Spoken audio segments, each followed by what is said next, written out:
आज 7 जनवरी 1967 का प्रातः क्लास चल रहा था। रिकॉर्ड था इस पाप की दुनिया से दूर कहीं ले चल। मीठे मीठे बच्चे बाप को कहते हैं,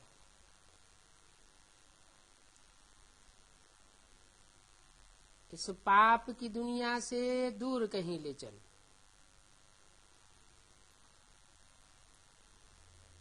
तो कहीं दूर दुनिया में चलने वाले रूहानी बच्चों के प्रति बाप गुड मॉर्निंग भी कर रहे हैं। रूहानी बच्चे जानते हैं नंबरवार पुरुषार्थ अनुसार कि हम बरोबर कहीं दूर जा रहे हैं। कहाँ जा रहे हैं? अपने स्वीट साइलेंस होम, शांति धाम ही दूर देश है। स्वर्ग कोई दूर नहीं है, स्वर्ग तो इसी दुनिया में होगा और शांति धाम तो सूरज चांद सितारों से भी पार है। शांति धाम दूर है जहां से हम आत्माएं आती हैं, वो है मूल वतन और ये है स्थूल वतन। वो है हम आत्माओं का घर।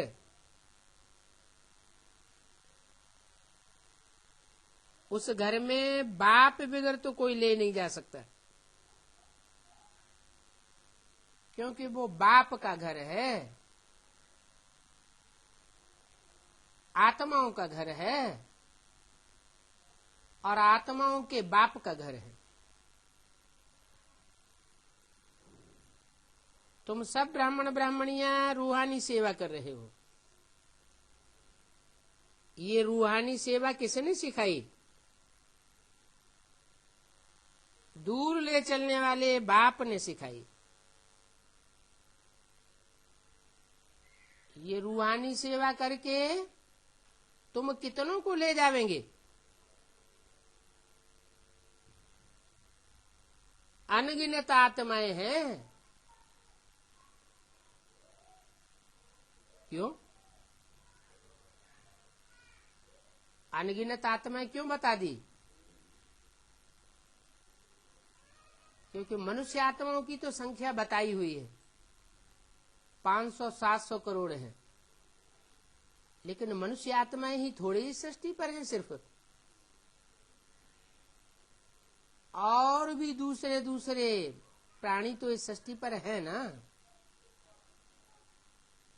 कीड़े मकोड़े, पशु पक्षी, जलचर, थलचर, नभचर, भांति भांति के प्राणी हैं।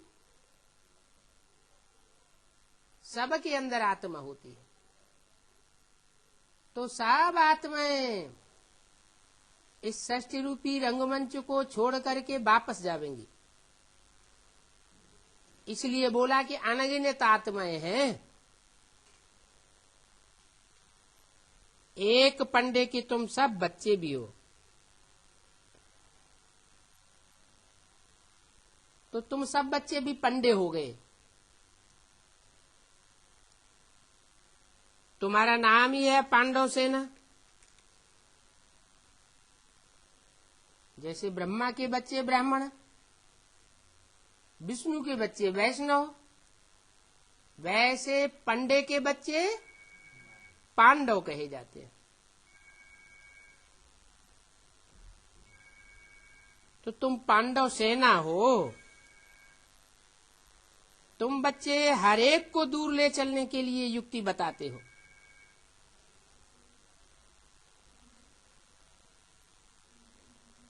दूर ते दूर, परे ते परे है परम धाम।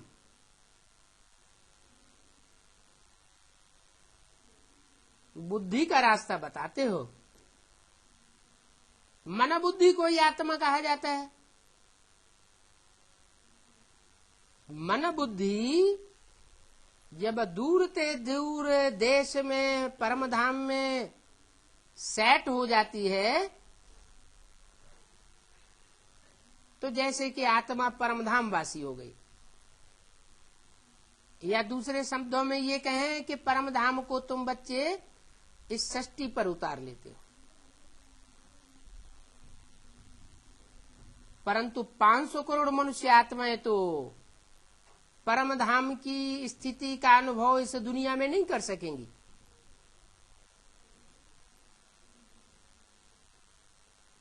तो उनको रूहानी बच्चे नहीं कहेंगे। रूहानी बच्चे वो हैं जो अभी अभी जीवन रहते रूह की स्टेज में अपने पुरुषार्थ से स्थित हो जाते हैं।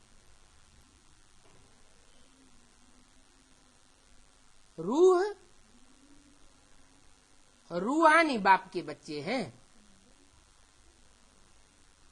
पूरे 84 जन्म लेने वाली आत्माएं हैं। अगर कम जन्म लेने वाली हैं तो जरूर उनमें कुछ न कुछ देह भान रह जाता है। देह भान रह जाने के कारण बल्कि वो 83-82 जन्म भी लेती हैं, तो भी द्वापर युग से दूसरे दूसरे देहधारी धर्म पिताओं के चक्करी में आ जाती है, उनसे प्रभावित हो जाती है, उनकी प्रजा बन जाती है। प्रभावित माना प्रजा। तो आत्माभिमानी पूरे नहीं बन पाते, क्योंकि ज्यादा संग लिया उन्होंने उन देहधारियों का। तुम बच्चे उन देहधारियों से प्रभावित नहीं होते हो, इसलिए तुम हो पक्की पक्की आत्मा। रूहानी बाप के बच्चे। रूहानी बाप के सिवाय और तुम किसी से नहीं सुनते हो।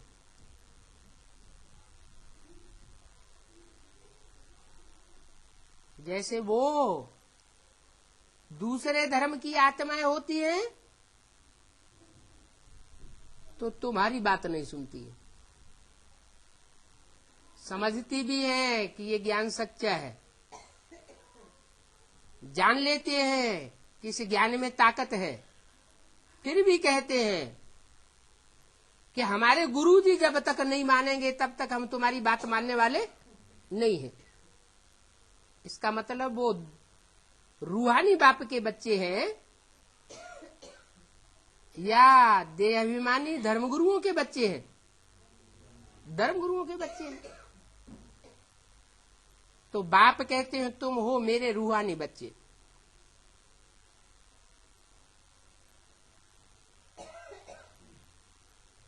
तो दूर चलने के लिए, ले जाने के लिए बाप तुमको जो युक्ति बताते हैं वो युक्ति तुम्हारी बुद्धि में पहले बैठती है। युक्ति बताते हैं मन मना भव। मन मना भव 3 अक्षर है, तीनों के अर्थ है। मन मना, मन को, मना माने मन में, मेरे में, भव मन समाधि। अपने मन के अंदर जो भी तुम्हारे संकल्प चलते हैं उन संकल्पों विकल्पों को मेरे संकल्पों में रमण करा दे, समा दे। माना संकल्प मात्र भी तुम्हारे अंदर कोई विपरीत संकल्प नहीं आना चाहिए। जो बाप का संकल्प सो बच्चों का संकल्प। कर्मणा से विपरीत कर्म करना वो तो बहुत दूर की बात है। बाप एक कर्म करना चाहता है, कराना चाहता है, और बच्चे दूसरा कर्म करते हैं, तो कहेंगे नहीं कि ये मन मना भव है। जरूर कहेंगे इसमें देह भान है। रूहानी बाप का रूहानी बच्चा नहीं कहेंगे। तो तुम बच्चे ये पढ़ाई पहले धारण करते हो, और दुनियावी धर्म पिताओं के जो फॉलोअर्स हैं वो इन बातों को बाद में धारण करेंगे। मानना तो सबको पड़ेगा कि हम ज्योति बिंदु आत्मा हैं, रूहानी बाप के बच्चे हैं। लेकिन जो सहज सहज मानते हैं वो हैं बाप के डायरेक्ट बच्चे, पूरे 84 के चक्र में आने वाले, ऑलराउंडर पार्ट बजाने वाले। और जिनकी बुद्धि में पूरा नहीं बैठता है, या बाद में बैठता है, या मजबूरी से बैठता है, वो देह अभिमानी बाप के बच्चे हैं। सब धर्म पिताएं देह अभिमानी हैं। एक बाप है रूहानी बाप, उसको देह अभिमानी बाप नहीं कह सकते। क्यों? क्योंकि वो देह में आते हुए भी देह भान में फंसता नहीं, वो अभुक्ता है, गर्भ से जन्म नहीं लेता, अजन्मा है, किसी शरीर में प्रवेश करता है, प्रवेश करने के बावजूद भी उसको संग का रंग नहीं लगता, और सब मनुष्य आत्माओं को संग का रंग लगता है। तो बाप भी हमको यही सिखाते हैं, मन्मना भव, मेरे में समा जा। जैसे चुल्लू भर पानी है, सागर में डाल दिया तो सागर में समा गया। सागर में समा गया माने सागर हो गया। तो तुम अपने मन के संकल्पों को मेरे में समा देंगे तो तुम बाप समान बन जाएंगे। पूरे कल्प में तुम जितनी आत्मिक स्टेज में रहेंगे, रूह का सुख भोगेंगे, उतना दुनिया में कोई धर्म की आत्मा उतना सुख नहीं भोग सकेगी। तुम्हारा है 3/4 सुख, और धर्म वालों का है आधा सुख आधा दुख। तुम ज्यादा से ज्यादा 1/4 दुख भोगते हो, उसमें भी नंबरवार बच्चे हैं। कोई बच्चे ऐसे भी हैं जो 82-83 जन्म भी सुख में रहते हैं। क्यों रहते हैं? क्योंकि उन्होंने संगम युग में जब बाप आया तो उन आत्माओं ने आत्मिक स्थिति की ज्यादा प्रैक्टिस की। निराकारी, निर्विकारी, निरहंकारी बाप समान स्टेज को जल्दी प्राप्त करते हैं। तो बाप बताते हैं मनमना भव, बाप को तो याद करो। कहते भी है ना, इस दुनिया से कहीं दूर ले चलो। क्यों ले चलो? क्योंकि कितना भी पुरुषार्थ करते हैं तो भी इन देह अभिमानी सांडों का संग का रंग लग ही जाता है। तुम हो मुट्ठी भर बच्चे जो बाप के डायरेक्ट बच्चे बनते हो। 9 लाख सितारे आसमान में गाए जाते हैं, वो तो आसमान के जड़ सितारे हैं। तुम हो इस दुनिया के, इस धरती के चैतन्य सितारे। उन चैतन्य सितारों का गायन है 9 लाख। उन 9 लाख में भी कोई रात में चमकते हैं और कोई दिन में होते हैं। ऐसे नहीं कि दिन में सितारे होते नहीं है, दिन में भी सितारे होते हैं, लेकिन वो दिन के सितारे सूर्य में अपने प्रकाश को मर्ज कर देते हैं। जो ज्ञान सूर्य इस सृष्टि पर आया हुआ है उसमें अपने को मर्ज कर देना, माना अपने स्वभाव संस्कार सब मर्ज कर देना, बाप में समय जाना। संकल्प मात्र भी कोई विरोधाभास नहीं। जो बाप जैसे चलाए जहां ले जाए, जो खिलाए, जो पिलाए, ऐसी स्थिति को प्राप्त कर लेना। उनको कहेंगे मनमना भव। कोई अलग से इच्छा नहीं, जो बाप की इच्छा सो बच्चों की इच्छा।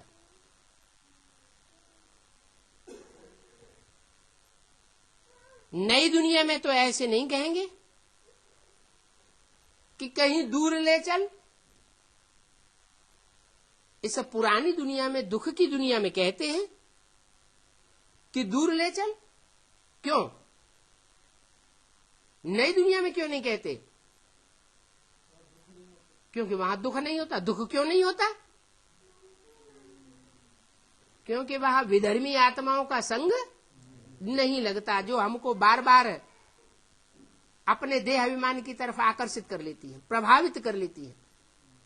उनके संग का रंग हमको लग जाता है। हम कितना भी पुरुषार्थ करते हैं, लेकिन हुजूम के हुजूम ये जो विधर्मी आत्माएं हैं, दूसरे धर्म में कन्वर्ट होने वाली आत्माएं हैं, वो हमारी अवस्था को खराब कर देती। तो बच्चे कहते हैं दूर कहीं ले चल। अभी कहते हैं, सतयुग में नहीं कहेंगे।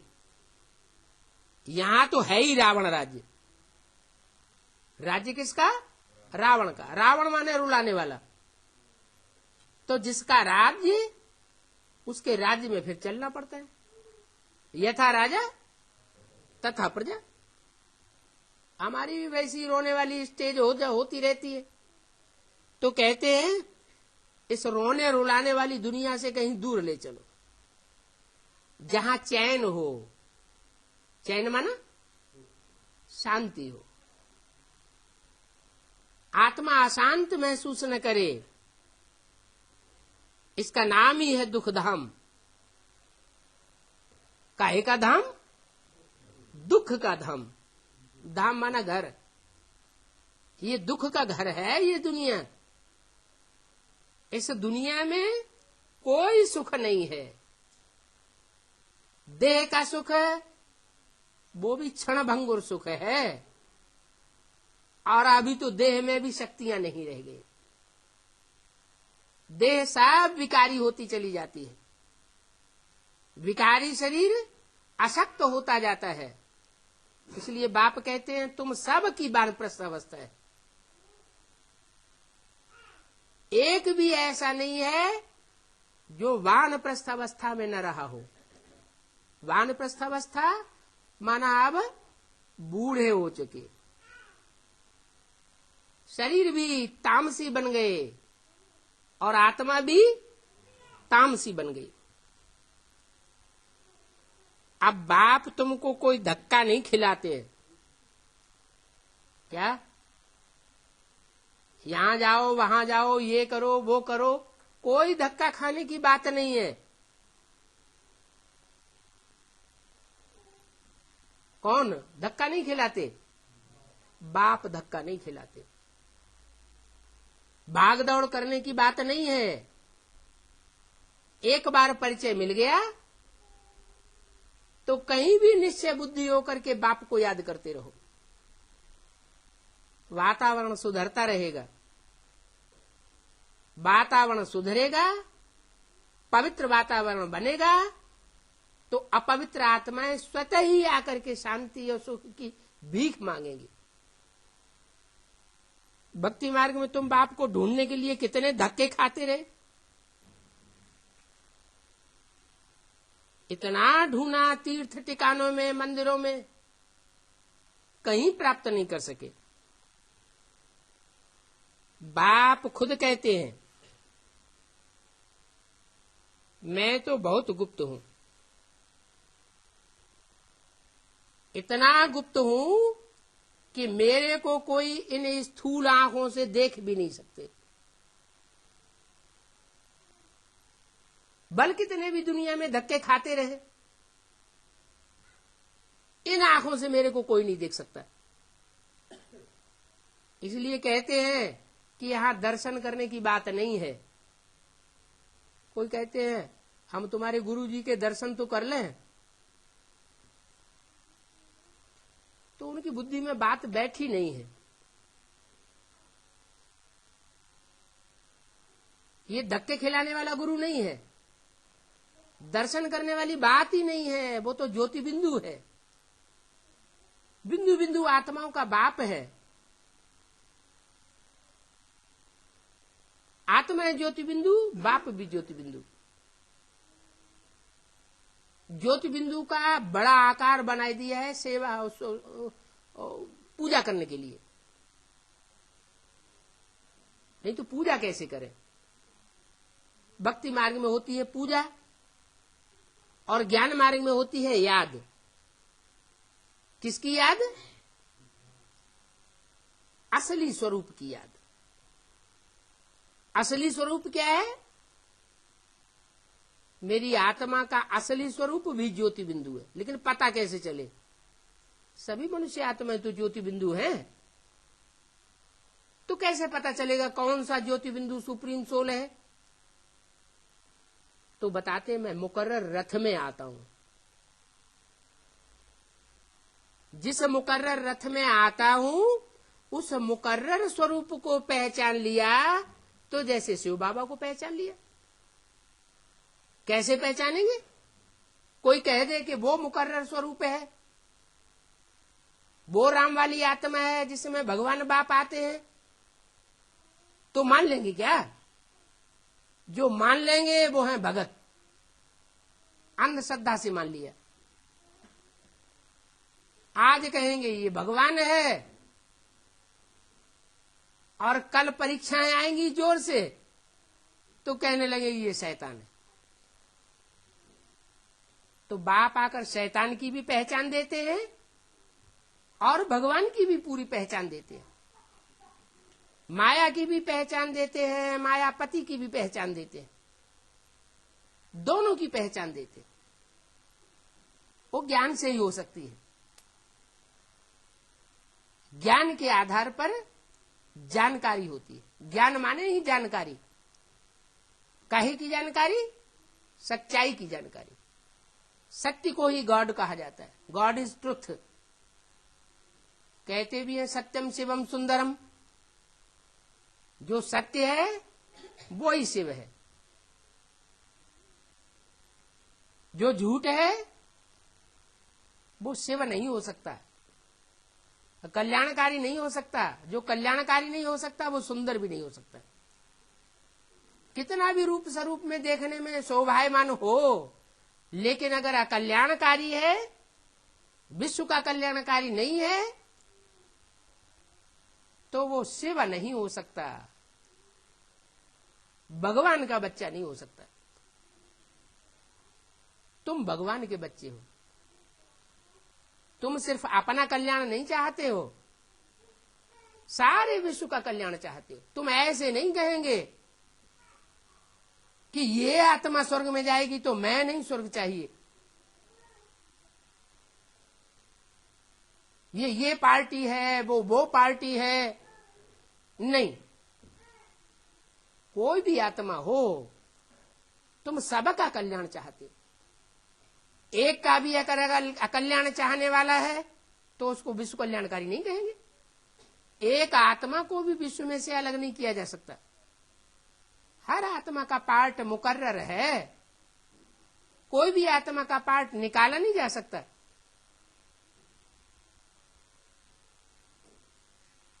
तो मैं कहता हूं कि मुझे पहचानने के लिए तीसरी आंख चाहिए, इसलिए मैं त्रिनेत्री में प्रवेश करता हूं। वो एक ही देवता है जो 3 नेत्रों वाला दिखाया जाता है, शंकर। जो 2 नेत्र हैं वो 2 विशेष आत्माओं की यादगार है, राम और कृष्ण। और तीसरा नेत्र जो खड़ा हुआ है वो शिव नेत्र की यादगार है। शिव सदैव पुरुषार्थ में इस सृष्टि पर आकर के खड़ा रहता है और बच्चों को भी खड़ा करता है। बच्चे पड़े हुए हैं, स्वयं पुरुषार्थ नहीं कर सकते, बाप के सहयोग के बगैर दौड़ नहीं सकते। कोई बच्चों में अहंकार आ जाता है कि सेवा हम करते हैं, बाप समझाते हैं तो वो तो तमो प्रधान आत्मा हो।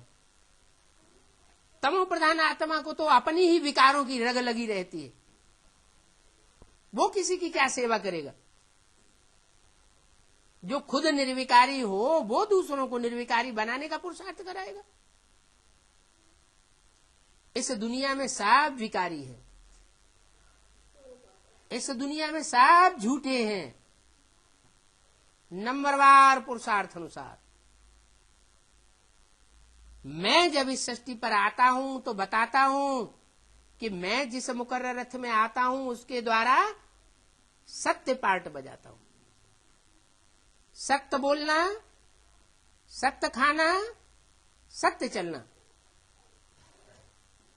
सिख लोग कहते हैं हैसी भी सत्य, होशी भी सत्य। कहते हैं ना, पहले भी सत्य था, अभी भी सत्य है और आगे भी सच्चा ही रहेगा। सच्चा कभी झूठा नहीं हो सकता। सच्चे को कोई कितना भी झूठ बनाना चाहे, सच्चाई एक दिन सर के ऊपर चढ़ करके बोलती है।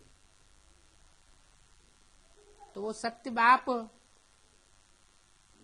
पहले इस सृष्टि पर आकर के नम्र रूप में पार्ट बजाता है, बहुत नम्रता से पार्ट बजाता है। बच्चों को बार बार बोलता है, बच्चे नहीं मानते हैं तो भी अहंकार नहीं, निरहंकारी बाप है। एक बार नहीं, 2 बार नहीं, 10 बार नहीं, 100 बार नहीं, 1000 बार, बार बार बच्चों से गलतियां होती हैं, बाप उनको सुधारने की कोशिश करता है। वो मां का पार्ट कब तक चलता है? जब तक विष्णु का पार्ट शुरू न हो जाए। माना जब तक नई दुनिया की स्थापना न हो जाए तब तक नम्रता का पार्ट चलता रहता है।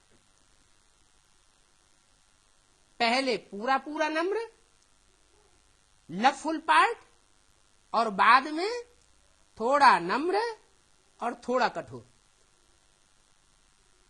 वो अर्धनारीश्वर के रूप में दिखाया जाता है भक्ति मार्ग में। आधा पुरुष आधा स्त्री। स्त्री चोला माना ब्रह्मा की सोल कोई पुरुष तन में प्रवेश करती है और ज्ञान सूर्य भी उसमें प्रवेश करता है, शिव भी प्रवेश करता है। तो ज्ञान सूर्य जिस तन में प्रवेश करता है वो पुरुष पार्ट हुआ, क्योंकि कोई नरतन में ही प्रवेश करता है। और ब्रह्मा की सोल जिस तन में प्रवेश करती है वो चंद्रमा के रूप में शीतल पार्ट बजाने वाली दिखाई जाती है। मस्तक के ऊपर चंद्रमा दिखाते हैं।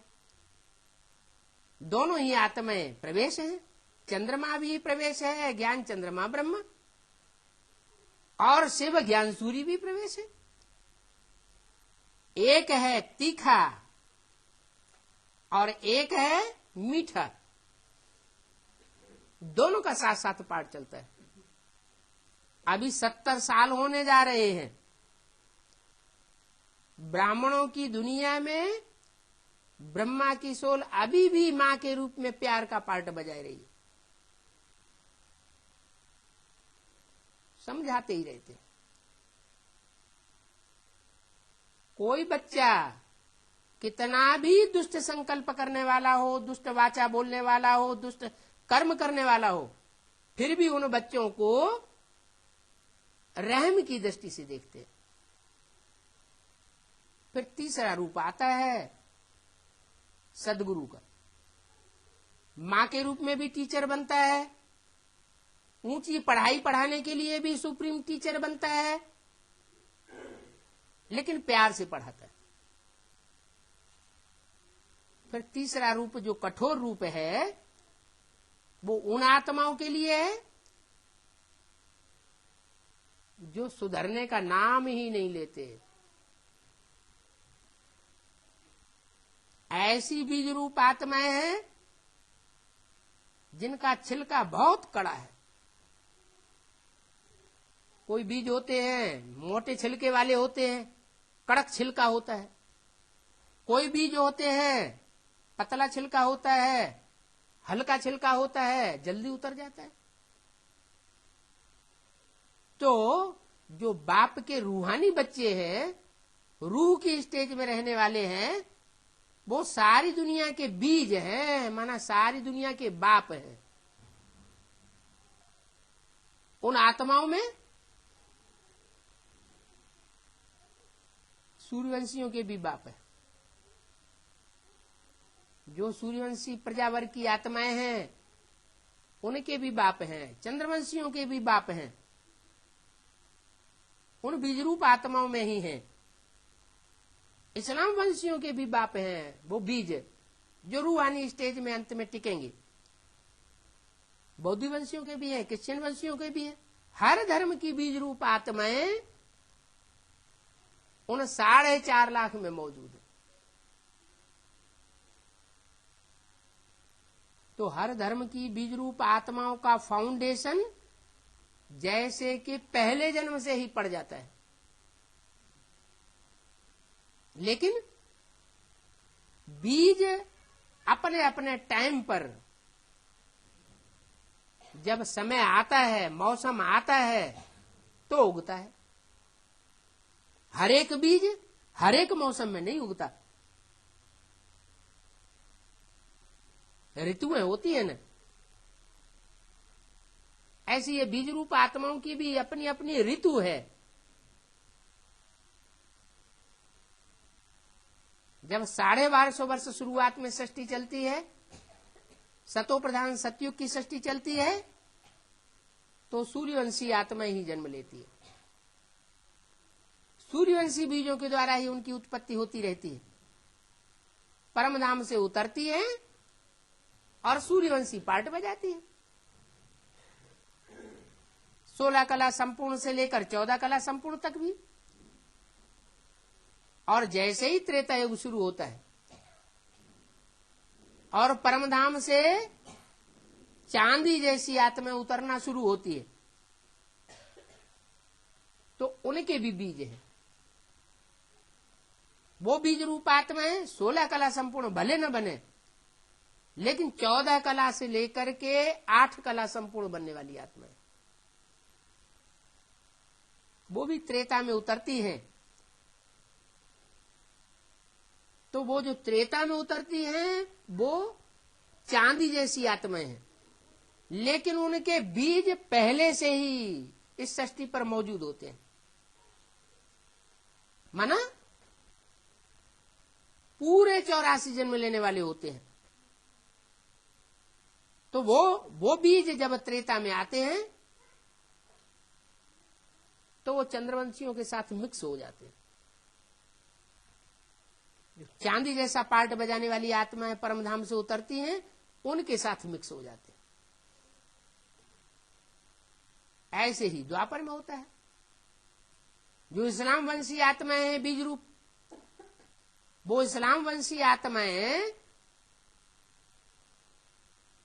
उस धर्म में मिक्स तो नहीं होती, लेकिन जो ऊपर से आने वाली इस्लाम धर्म की आत्माएं हैं उनको जन्म देने के निमित्त बन जाती है। जैसे सिद्धार्थ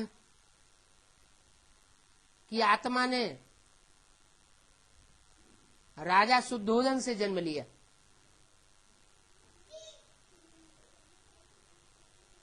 तो ये जो संबंध बना, इसका फाउंडेशन कहां पड़ा होगा? संगम युग पर फाउंडेशन पड़ता है। संगम युग पर इस समय बहुत ध्यान देना है कि हम कैसे संग का रंग लगाए रहे। श्रेष्ठ संग है, बाप के संबंध के आधार पर हमारा संबंध जुड़ रहा है। जिन आत्माओं से बाप का संबंध नहीं है, उन आत्माओं से तो कहीं मेरा संबंध नहीं जुड़ रहा है। जिनका बाप से संबंध है, उनका हमारे साथ संबंध होना चाहिए। जिन आत्माओं का बाप से डायरेक्ट संबंध नहीं, उनसे हमारा संबंध नहीं जुटना चाहिए। अगर जुड़ता है तो वो आत्माएं अगले जन्मों में द्वापर युग से हमारे संसर्ग और संपर्क और संबंध में जरूर आवेंगी, और आवेंगी तो उनके संग का रंग हमको लगेगा। भले शुद्धोधन से सिद्धार्थ जन्म लेता है और सिद्धार्थ में महात्मा बुद्ध की सोल प्रवेश करती है, और शुद्धोधन राजा जो है वो अपने बच्चे से प्रभावित नहीं होता, धर्म में कन्वर्ट नहीं होता, बौद्ध धर्म नहीं अपनाता, लेकिन वो सिद्धार्थ जिसमें महात्मा बुद्ध की सोल प्रवेश करती है, वो प्रवेश करने वाली आत्मा क्योंकि नई आत्मा उतरी है, तो उस सिद्धार्थ के द्वारा ऐसा श्रेष्ठ और पावरफुल पार्ट बजाती है कि उसको शुद्धोधन राजा अपने देश से बाहर भी निकाल देता है, तो भी विदेशों में जाकर के अपने धर्म का तेजी से प्रचार करती है। इतनी तेजी से प्रचार करती है कि चीन, जापान जैसे देशों में जाकर के धर्म संस्था स्थापन कर देती है। देश देशांतर में उस बच्चे का नाम बाला होता है, शुद्धोधन राजा चमत्कृत हो जाता है कि मेरा बच्चा जिसे मैंने इस देश से बाहर निकाल दिया, वो कितनी कीर्ति अर्जन कर रहा है, कितनी आत्माएं उससे प्रभावित हो रही है। तो शुद्धोधन जो बाप बना हुआ है, राजा बना हुआ है भारत के अंदर, उसके अंदर उस बच्चे के प्रति मोह का संबंध जुट जाता है, और वो मोह 2-4 जन्म के बाद अपना प्रभाव दिखाता है। कोई भी कर्म है, अगर बहुत तीव्रता से किया जाएगा तो इस जन्म में भी फल दे सकता है और अगले जन्म में भी फल दे सकता है। अगर धीमी गति से किया जाएगा तो 2-4-8 जन्मों के बाद भी फल दे सकता है। तो शुद्धोधन राजा की वो बच्चे के प्रति मोह की वृत्ति 2-4 जन्म के बाद बौद्ध धर्म में उसको जन्म दिला देती है। किसको? शुद्धोधन का जाकर के बौद्ध धर्म में जन्म हो जाता है। तो बौद्धियों के साथ जन्म होगा, बौद्धियों के घरों में जाके जन्म होगा, तो संघ का रंग लगेगा या नहीं लगेगा? जरूर लगेगा। ये संघ का रंग लगाने की शूटिंग कहां की होगी? संघ में यहां शूटिंग कर ली। अच्छा चलो, वो तो आधार मूर्त आत्मा है सिद्धार्थ, जो बीज रूप शुद्धोधन से जन्म लेती है। लेकिन जो बीज रूप शुद्धोधन है, उसको भी तो कोई जन्म देने वाला बाप होता है। उसका बाप था राजा बिंदुसार। ये द्वापर युग की बातें हैं। उस समय बाप भी जिंदा रहता था बहुत वर्षों तक, और ग्रैंडफादर भी जिंदा रहता था। तो ग्रैंडफादर ने भी देखा कि मेरा पोत्रा कितना महान मान मर्तबे का अर्जन कर रहा है, और मेरे बच्चे से पैदा हुआ, तो फख्र उनको भी आता है। बल्कि पोत्रे की तरफ तो डाडे का ज्यादा ही प्यार जाता है, क्योंकि बाप अपनी मिल्कियत बच्चे को दे या न दे, लेकिन डाडा माना ग्रैंडफादर अपने बच्चे को, अपने पोत्रे को अपनी मिल्कियत का हिस्सा जरूर देने का हकदार बनाता है। इसलिए भारत में परंपरा है कि बाप अपनी कमाई हुई संपत्ति बच्चे को दे या न दे, लेकिन डाडे की जो मिल्कियत बाप को मिली हुई है वो जरूर देनी पड़ेगी।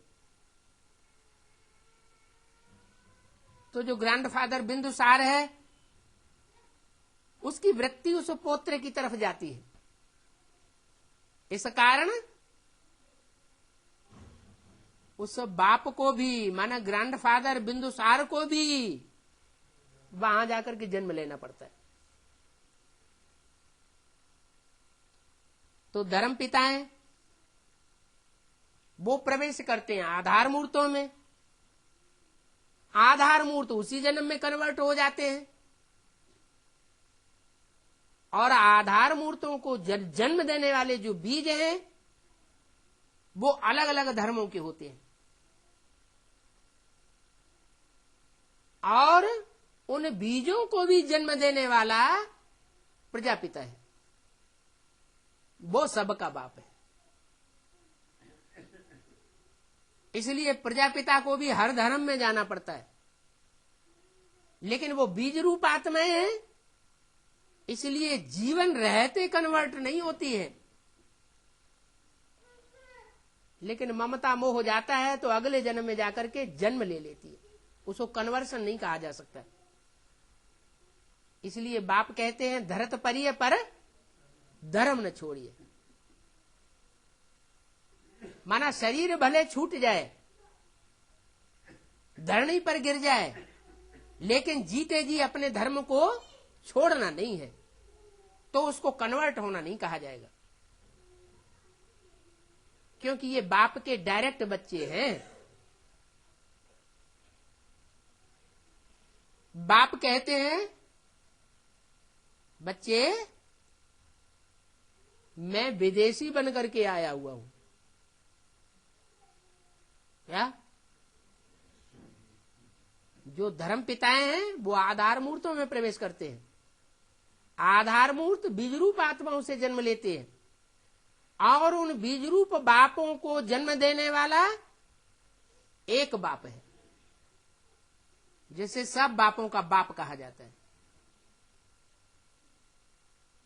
वो भी कन्वर्ट नहीं होता, उसके बीजरूप बच्चे भी कन्वर्ट नहीं होते, लेकिन प्रभावित हो जाते। माया ऐसी है जो किसी को छोड़ती नहीं है, संग का रंग सबको लगता है। कोई ऐसा अहंकार नहीं कर सकता कि मैं माया से कभी हार नहीं खाता हूं।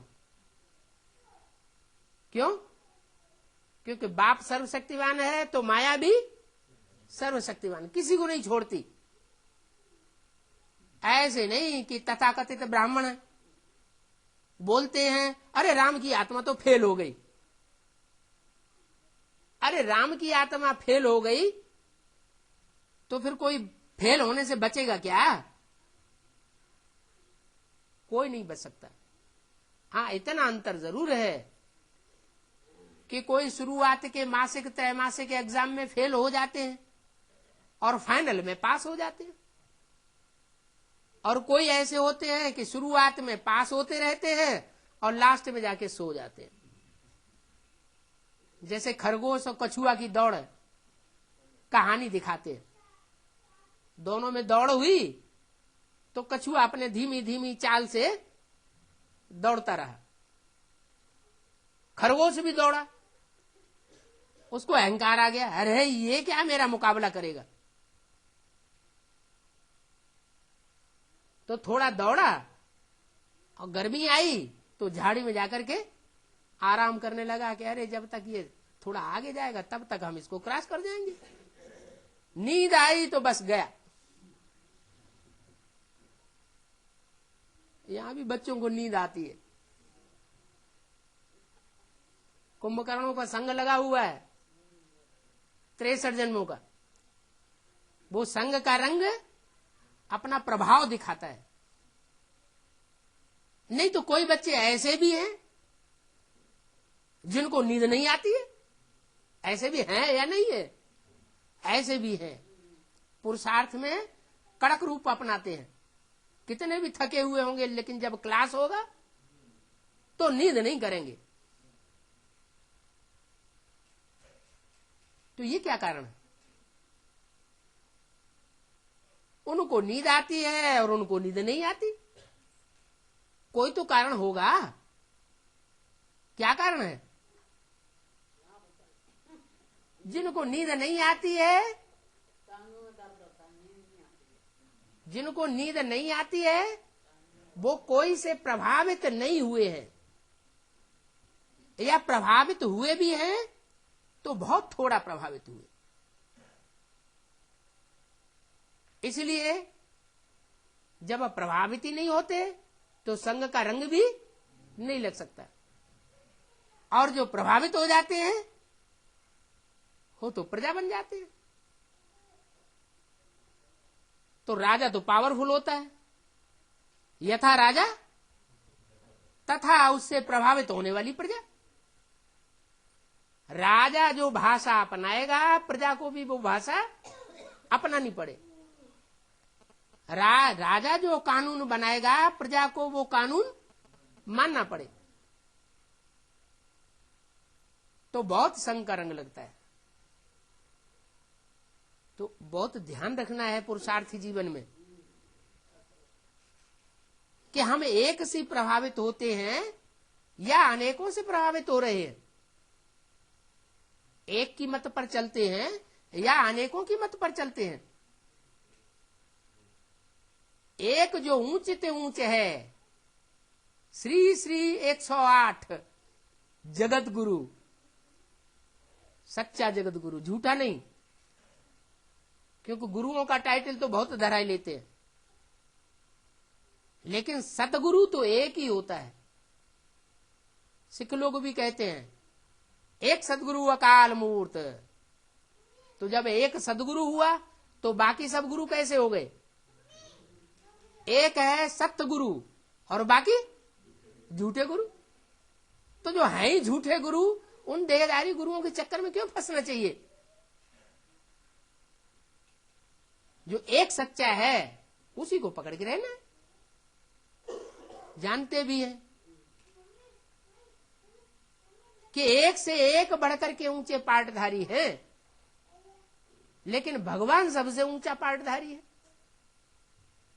उससे ऊंचे तो ऊंच कोई होता ही नहीं, लेकिन फिर भी चक्करी में फंस जाते हैं। हनुमान के भगत हैं, हनुमान की पूजा करेंगे। हनुमान राम की पूजा करेंगे, राम शंकर की पूजा करेंगे और शंकर शिव की पूजा करेंगे। अरे तो एक ही ऊंच ते ऊंच को क्यों न पकड़ लो? जानते तो हैं, फिर भी जानबूझ करके संग के रंग में आ जाते। और ऐसे संग के रंग में आते हैं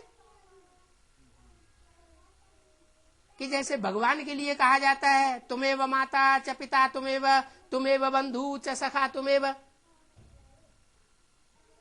सारे संबंध है आपस में ही जोड़ना शुरू कर देते।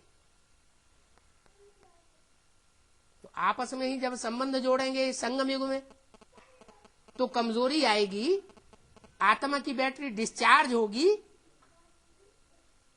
या चार्ज होगी?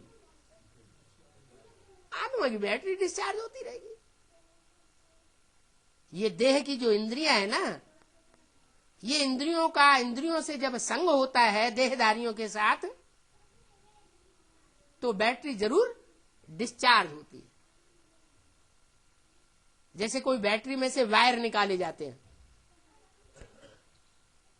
और उन वायर्स का कनेक्शन खाली बैटरी के साथ कर दिया जाए तो बड़ी बैटरी में कितनी भी पावर भरी हुई हो वो पावर डिस्चार्ज हो जाएगी। ये भी हमारी भी आत्मा रूपी बैटरीज हैं। ये आत्मा रूपी बैटरीज एक पावर हाउस से डायरेक्ट संग के रंग में आनी चाहिए। एक से सुनो, अनेकों से सुना तो व्यभिचारी ज्ञान हो जाएगा। जैसे वैश्या व्यभिचारी होती है या आप व्यभिचारी होती है? वैश्या व्यभिचारी होती है तो उसमें चरित्र की पावर नहीं होती, प्योरिटी की पावर नहीं होती, वैश्या के मुख से निकले हुए महावाक्य वो असर नहीं करते हैं। और कोई सधवा हो, एक पतिव्रतधारी हो, कभी अपवित्र बनी नहीं हो, तो उसके मुख से जो भी वाक्य निकलेगा वो सत्य साबित हो जाता है, सती सावित्री कही जाती है। तो प्योरिटी में बड़ी ताकत है। जन्म जन्मांतर का भाग्य अभी हम बना सकते हैं और अभी बिगाड़ सकते हैं। एक बाप को पहचाना तो उस एक पर ही न्योछावर जाना चाहिए, एक की ही मत पर चलना चाहिए, एक का ही ज्ञान सुनना चाहिए। अनेकों से हम क्यों सुने? दूसरे दूसरे धर्म पिताएं अपने फॉलोअर्स को इस बात में बहुत पक्का कर लेते हैं। क्या दूसरे दूसरे धर्म पिताएं अपने फॉलोअर्स को इतना पक्का करते हैं कि कोई भी क्रिश्चियन, कोई भी बौद्धी, कोई भी मुस्लिम कभी दूसरे धर्म में कन्वर्ट नहीं होता। और उसकी शूटिंग कहां हो रही है? संगमी की ब्राह्मणों की दुनिया में अभी शूटिंग भी हो रही है। ऐसे ऐसे ब्राह्मण हैं, उनको कितना भी समझाने की कोशिश करो, लेकिन वो एक कान से सुनते हैं, दूसरे कान से निकाल देते हैं। साफ कह देते हैं हम आपकी कोई बात सुनने वाले नहीं, या तो हमको ज्ञान की बातें नहीं सुनाना, हम ज्ञान आपसे नहीं सुनेंगे। हमको जो दीदी दादियां दादाएं सुनाते हैं हम वो ही सुनेंगे, और किसी की बात मानने वाले नहीं है। इतने पक्के होते हैं। और ये बीज रूप आत्मा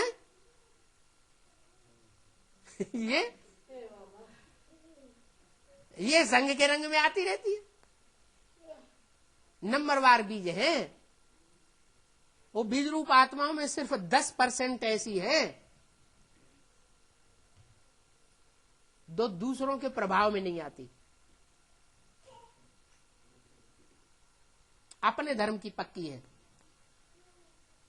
माने ज्ञान सूर्य को ही फॉलो करेंगी और किसी दूसरे को फॉलो नहीं करेंगे, तो जरूर उनमें पावर रहेगी। लेकिन उनमें भी नंबरवार है।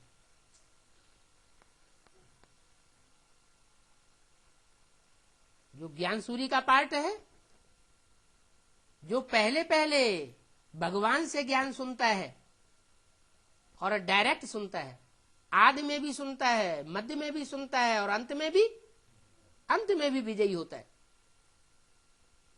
तो वो हीरो पार्टधारी आत्मा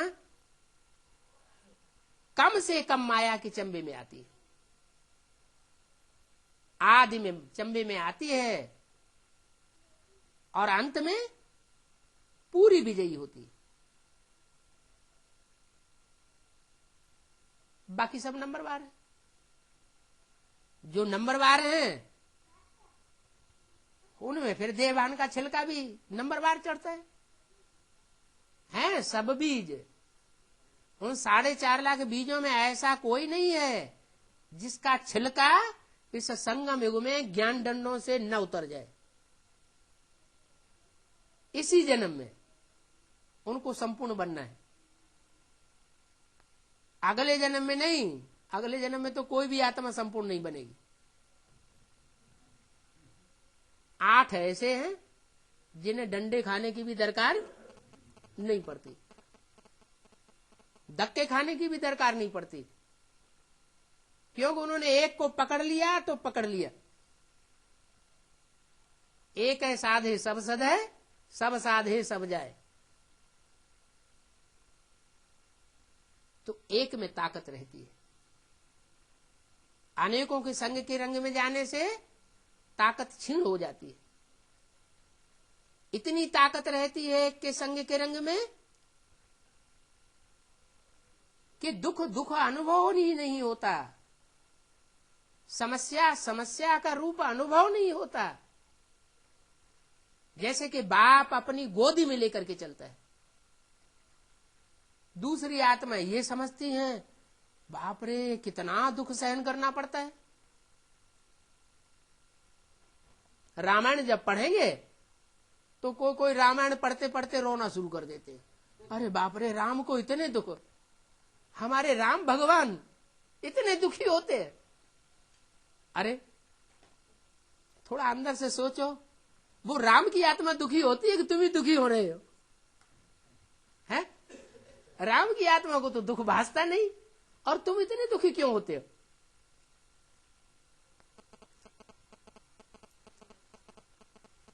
तो एक की बात है, एक में अपने मन को रमण करना चाहिए। मन एक में तिरोहित होगा, एक में मन मना भाव होकर के रहेंगे तो तन और धन भी वहीं जाएगा। दूसरी जगह तन और धन जा नहीं सकता। जिसका दिल जहां लग जाता है, कोई लवर्स होते हैं ना, तो महबूबा का दिल महबूबा में लग जाता है तो वो अपने सारी धन की ताकत कहां लगा देता है? महबूबा में लगा देता है। भले शादीशुदा हो, घर में कितनी भी सुंदर औरत बैठी हुई हो, लेकिन अगर किसी दूसरे से उसका दिल लग गया तो सारा कमाया हुआ धन कहां फेंकता है? वहीं फेंकता है। धन भी फेंकता है और तन की ताकत भी वहीं लगाता है। तो जहां हमारा मन होगा वहां हमारा तन होगा और वहीं हमारा धन होगा। इसलिए मन बुद्धि को अगर चेंज कर दिया, मोल्ड कर लिया, तो पुरुषार्थ बहुत सहज हो जाता है। इसलिए कहते हैं, एक मोहब्बत से काम करना और दूसरा मजबूरी से काम करना। मोहब्बत हो जाती है तो कोई भी काम कठिन नहीं होता। कहानियां बना दी है कि सीरी को पाने के लिए फरियाद ने पहाड़ काट करके नदी निकाल ली। अब पहाड़ काट के नदी थोड़ी निकाली जाती है। माने पहाड़ जैसा जो काम है वो काम भी पूरा कर लिया और ज्ञान जल निकाल करके सारे संसार में बहा दिया। शास्त्रों में दिखाते हैं कि बड़े लंबे समय तक तपस्या की तो गंगा ऊपर से नीचे आई। नीचे तो आई लेकिन कहां समा गई? शंकर की जटाओं में समा गई। तो आने का कोई फायदा ही नहीं हुआ। अब हम बच्चे जानते हैं कि ज्ञान गंगा ऊपर से नीचे आई और आकर के कहां समा गई? कब समा गई? हैं? ज्ञान गंगा ऊपर से आई नीचे और समा गई। कहां समा गई? हैं?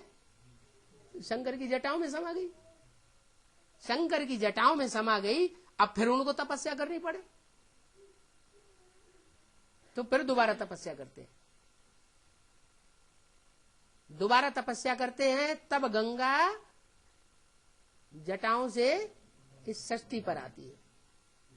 तो अभी भी ज्ञान गंगा की प्रत्यक्षता नहीं हुई है। अगर ज्ञान गंगा की प्रत्यक्षता हुई हो तो उत्तर भारत के लोग जरूर समझ जाएंगे।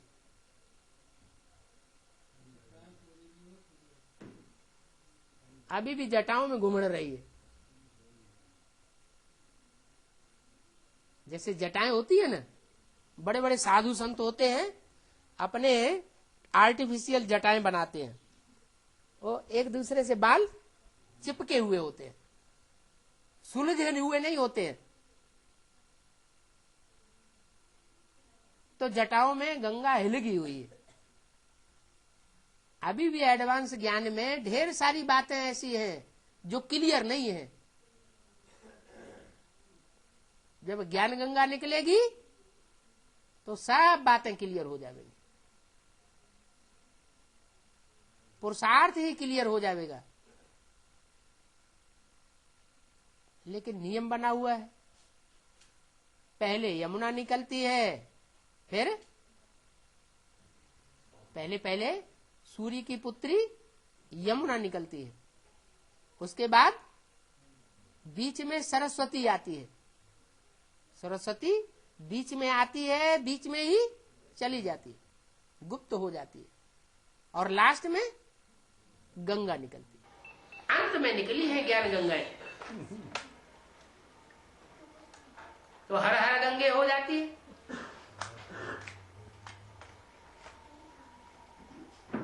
तो सर के ऊपर धारण किया जाता है, क्यों? पार्वती को गोद में बैठाया और गंगा को सर के ऊपर क्यों बैठा लिया? चंद्रमा को भी मस्तक पर बैठाया, सर के ऊपर नहीं चढ़ाया, मस्तक में थोड़ा नीचे दिखाते हैं, और गंगा को एकदम सर के ऊपर। तो कोई कारण रहा होगा ना। फिर गाते हैं राम तेरी गंगा मैली। अरे कब मैली? सागर से कनेक्शन है तो मैली, या सागर से कनेक्शन टूटा हुआ है तो मैली?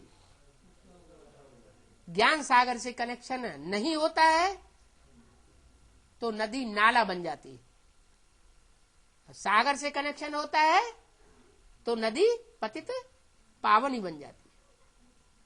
वो भी भारत की नदियों का गायन है, भारत में भी दक्षिण भारत की नदियों का गायन नहीं है पतित पावनी। किसका गायन है? उत्तर भारत की नदियों का गायन। भारत की महिमा है। विदेशी नदियों में कोई स्नान करने नहीं जाता, भक्ति मार्ग में कोई विदेशी नदियों में स्नान करने के लिए मेले लगाते हैं? नहीं लगाते। नदियां तो विदेशों में भी है, वहां क्यों नहीं स्नान करने जाते? क्योंकि विदेशों में ऐसा तो नहीं है कि विदेशों से नदियां नहीं निकलती, ज्ञान वाली निकलती है या नहीं निकलती है? निकलती तो हैं, लेकिन वो सर के ऊपर सवार होने योग्य पुरुषार्थ नहीं करती। जो बहुत प्यारा बच्चा होता है, बहुत सर्विसेबल होता है, तो बाप उसको प्यार में आकर के सर के ऊपर चढ़ा के रखते हैं। ओम।